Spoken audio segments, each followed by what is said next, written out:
तो छत्तीसगढ़ व्यापा में आप सभी स्टूडेंट्स को बताना चाहता हूं छात्रावास अधीक्षक भर्ती परीक्षा 2023 के बारे में। और छत्तीसगढ़ में जो है छात्रावास अधीक्षक श्रेणी द के 300 पदों पर जो है भर्ती होगा। क्वालिफिकेशंस क्या होगा, एज लिमिट किस तरह से होने वाला है, किस तरह से आप आवेदन कर सकते हैं, किस तरह से फॉर्म फिलअप कर सकते हैं, आवेदन करने की प्रारंभिक डेट क्या होगा और आवेदन करने की लास्ट डेट कब होगा, कितने मार्क्स वाले स्टूडेंट के इसमें सिलेक्शन जो है हो पाएगा, आप जो है छात्रावास अधीक्षक बन पाएंगे या फिर नहीं बन पाएंगे। कंप्लीट डिटेल्स और नॉलेज आपको इस वीडियो में मिलने वाला है, तो प्लीज़ वीडियो को लास्ट तक जरूर देखना जिससे कि आपको कंप्लीट नॉलेज मिल पाए। तो आप लोग देख सकते हैं छत्तीसगढ़ में छात्रावास अधीक्षक श्रेणी द के 300 पदों पर भर्ती होगा और 300 पोस्ट के लिए जो है नोटिफिकेशन नया प्रेस विज्ञापित भी जारी हो चुका है। तो किस तरह से आप इसके लिए तैयारी कर सकते हैं, किस तरह से आप इस भर्ती परीक्षा के लिए प्रिपरेशंस कर पाएंगे और आपका सिलेक्शन हो पाएगा। सीधी भर्ती हेतु विज्ञापन जो है आप सभी स्टूडेंट्स के लिए जारी किया गया है, जो कि काफ़ी ज़्यादा इम्पोर्टेंट है।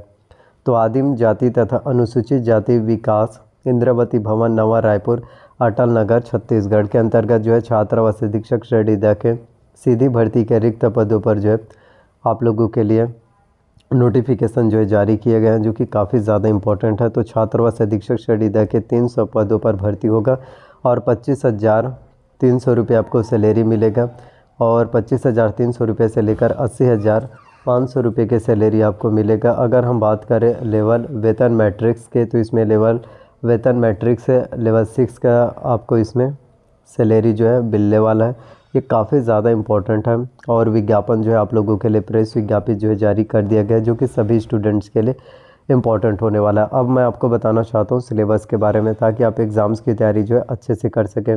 अगर बात किया जाए छात्रावास अधीक्षक श्रेणी द के 300 पोस्ट में क्वालिफिकेशंस क्या होगा, तो इसके लिए जो क्वालिफिकेशंस सबसे पहले जो इम्पोर्टेंट होगा वो होगा आपका जो है 12वीं पास। जी हम, यदि आप 12वीं पास हैं माध्यमिक शिक्षा मंडल रायपुर बोर्ड से, आप इसके लिए आवेदन कर सकते हैं। प्लस आपके पास जो है 1 साल का जो है कंप्यूटर्स का कोर्स होना चाहिए। देखो अभी के टाइम में, प्रेजेंट टाइम में, इस 21वीं सेंचुरी में कंप्यूटर्स के बारे में जो है जानकारी होना, कंप्यूटर्स के सर्टिफिकेट कोर्स होना बहुत ज़्यादा इम्पोर्टेंट है, बहुत ज़्यादा ज़रूरी होता है। अगर आपने ITI किया हो इंडस्ट्रियल ट्रेनिंग इंस्टीट्यूट में, अगर आपने कोपा किया हो computer operator and programming assistant, या फिर आपने DCA किया हो डिप्लोमा कंप्यूटर एंड एप्लीकेशंस, या फिर आपने PG DCA किया हो। DCA जो होता है वो 12वीं के बाद किया जाता है और PG DCA जो होता है वो ग्रेजुएशंस के बाद किया जाता है। इसके अलावा यदि या फिर आपने BCA किया हो bachelor of computer and applications, या फिर आपने जो है कंप्यूटर साइंस किया हो, उनमें से कोई भी हो, कंप्यूटर्स का बस कोर्स होना चाहिए। यही चीज़ें मायने रखता है, लेकिन इसमें कैटेगरी वाइज भी छूट मिलता है कंप्यूटर्स के कोर्स में। यदि आप SC ST और OBC कैटेगरी वाले स्टूडेंट्स हो तो आपको 1 साल का जो है राहत मिलेगा, 1 साल का आपको जो है डिस्काउंट, 1 साल का छूट आपको मिलेगा। वहीं यदि आप जनरल कैटेगरी वाले स्टूडेंट्स हो तो कंप्यूटर्स के कोर्स में आपको किसी भी तरह से राहत नहीं मिलेगा। आपके पास 1 ईयर्स का कंप्यूटर्स का कोर्स होना चाहिए, मतलब होना चाहिए। अगर आपके पास नहीं रहेगा तो आपका सिलेक्शन नहीं हो पाएगा। काफ़ी समय से ये चर्चाएं जो है चल रहा है कि छत्तीसगढ़ में छात्रावास अधीक्षक भर्ती होगा, लेकिन कब होगा ये किसी को पता नहीं है। लेकिन अब फाइनली प्रेस विज्ञापित में मेंशन हो चुका है, क्योंकि पहले प्रेस विज्ञापित जारी नहीं हुआ था, सिर्फ रूमर चल रहा था। लेकिन अब जो है फाइनली जो है प्रेस विज्ञापित में ये बताया गया है कि भर्ती होगा। कुल टोटल अगर हम क्वेश्चंस की बात करें तो 150 क्वेश्चंस पूछे जाते हैं। देखो आपको बताना चाहता हूँ 150 क्वेश्चंस पूछे जाते हैं, तो आपको 150 क्वेश्चंस को सॉल्व करने की बिल्कुल ज़रूरत नहीं है। काफ़ी स्टूडेंट्स को ये लगेगा कि यार 150 क्वेश्चंस अगर हम सॉल्व कर देंगे तो हमारा सिलेक्शन हो जाएगा। ऐसा बिल्कुल मत सोचो, 150 क्वेश्चंस को सॉल्व करने की किसी भी तरह से ज़रूरत नहीं है। अगर आप जो है 110 से अगर 115 क्वेश्चंस भी अगर आप सॉल्व कर लेते हैं ना, अगर 35 क्वेश्चंस को जो है छोड़ देते हैं, 35 से अगर 40 क्वेश्चंस को भी छोड़ दोगे, फिर भी आपका सिलेक्शन जो है हो पाएगा और आप छात्रावास अधीक्षक बन पाएंगे। एक चीज़ मैं आपको बताना चाहता हूँ, जिस भी स्टूडेंट्स का कॉम्पिटिशन्स एग्ज़ाम जो है क्वालिफाई होता है, जो भी स्टूडेंट जो छत्तीसगढ़ में छात्रावास अधीक्षक बनते हैं, वो क्या करते हैं पता है? वो 150 में से 150 क्वेश्चन सॉल्व बिल्कुल भी नहीं करते। और आप क्या करते हो? तुक्का लगाते हो, बस प्रिडिक्ट किए जा रहे 150 में से 150 क्वेश्चन, उसके बाद एग्ज़ाम से लौट कर आते हो और बोलते हो, अगर कोई बोले कि कौन से एग्ज़ाम्स देने गए थे, तो एकदम से आप फुल कॉन्फिडेंस में और कॉन्फिडेंस में बोलते हैं छात्रावास अधीक्षक हम हॉस्टल वार्डन बनने वाले हैं। लेकिन 150 में से 150 जो क्वेश्चन सॉल्व करोगे तो 1/4 जो है भाई माइनस मार्किंग है, निगेटिव मार्किंग है, 4 प्रश्न गलत, 5 नंबर कट जाएगा। तो आपकी जाहिर से बात है 150 क्वेश्चन जो आपने सॉल्व किया है, अगर उसमें अगर आपका आंसर भी सही रहता है, अगर 80 क्वेश्चन सही रहता है मान लिया जाए, आपका 80 मार्क्स का सही रहता है और वहीं जो है 70 क्वेश्चंस आपका जो है गलत होता है, तो बताओ कितने नंबर आपका आएगा? कुछ भी नहीं आएगा। तो ऐसे में का सिलेक्शन हो पाएगा? नहीं हो पाएगा ना। और अगर आपका जो 80 नंबर का अगर आपने सॉल्व किया है, हर एक साल का कट ऑफ एक जैसा नहीं होता।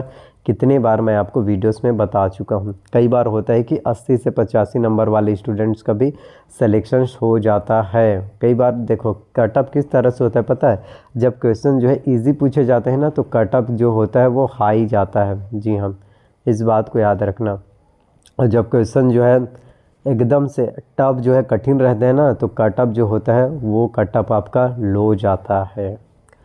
तो 150 क्वेश्चंस पूछे जाते हैं। इसमें सबसे मेन प्रायोरिटी होना चाहिए कंप्यूटर्स। अगर कंप्यूटर्स में मेहनत अच्छे से कर लिया तो देन आपको हॉस्टल वार्डन बनने से कोई भी नहीं रोक पाएगा। 25,300 रुपये सैलरी मिलेगा। सोचो कितना बेहतर सैलरी आपको जो है मिलने वाला है।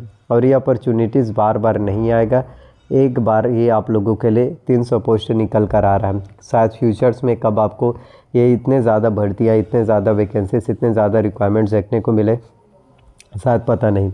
लेकिन जब आपको अभी टाइम मिल रहा है, जब आपको अभी समय मिल रहा है, तो इसकी वैल्यू को, इसके इम्पोर्टेंस को समझो।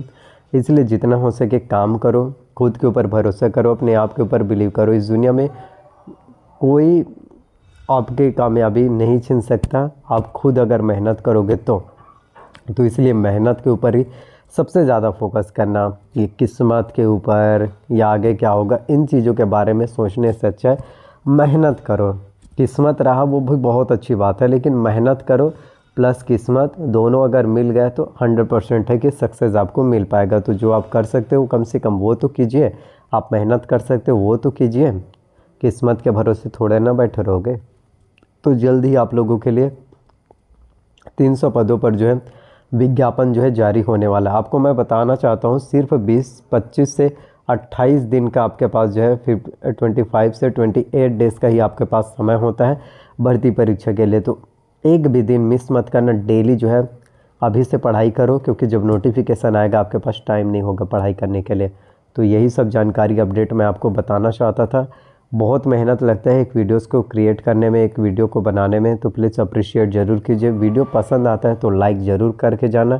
चैनल पर नया है तो चैनल को जो है सब्सक्राइब कर लेना, साथ में बेल नोटिफिकेशंस को ऑन करके रख लेना। एंड वीडियोस को जो है जितना ज़्यादा हो सके शेयर करना। और इसी तरह से छत्तीसगढ़ में नए नए गवर्नमेंट जॉब वैकेंसी से रिलेटेड, नए नए भर्ती परीक्षा से रिलेटेड वीडियोस मिलते रहेंगे। Thank you so much. मिलते हैं किसी नए वीडियो में।